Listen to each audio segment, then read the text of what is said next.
What's up everyone, John Rettinger from Techno Buffalo here, and I want to give you a demonstration of the new HDR functionality built into iOS 4.1 for the iPhone 4. If you might remember, HDR stands for High Dynamic Range. Essentially it takes three pictures, one underexposed, one overexposed, and one normal, and combines them into one supposedly better looking image. This is not going to be present on the iPod Touch. Unfortunately, no matter what version of the software you have, HDR is not present there. But let's go ahead and see if it even makes a difference.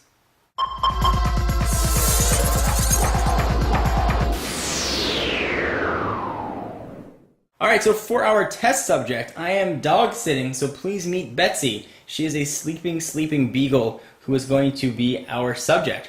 So first, you do have some new settings here. If you jump on into Settings, go to Photos, you'll see where it talks about the high dynamic range pictures. It tells you a little bit about what it does, blends the best part of three separate exposures into a single photo.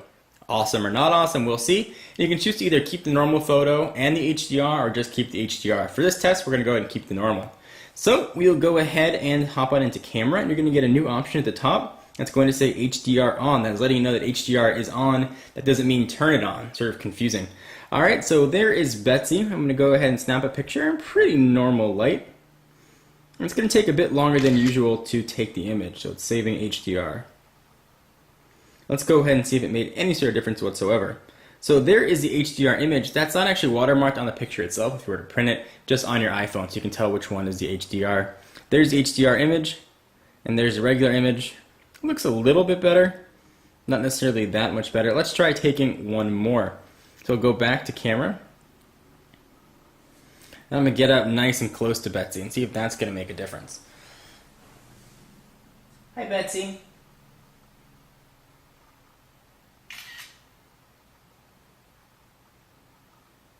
Okay, so that saved it. Let's go ahead and see if there's any sort of difference there.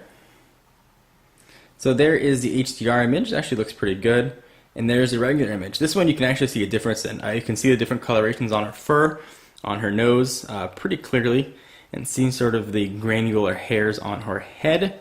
On the regular image, you can still see a difference in the color on her muzzle, but it's not quite as vibrant, and you lose some of the resolution on the top of her head. Kind of interesting. I'll put both of these pictures up after the video so you can take a look, and you guys can decide about whether or not you think the HDR technology is going to be worth it for you or not. By comparison purposes, you saw how quickly the pictures, or how long it took to take the pictures with the HDR.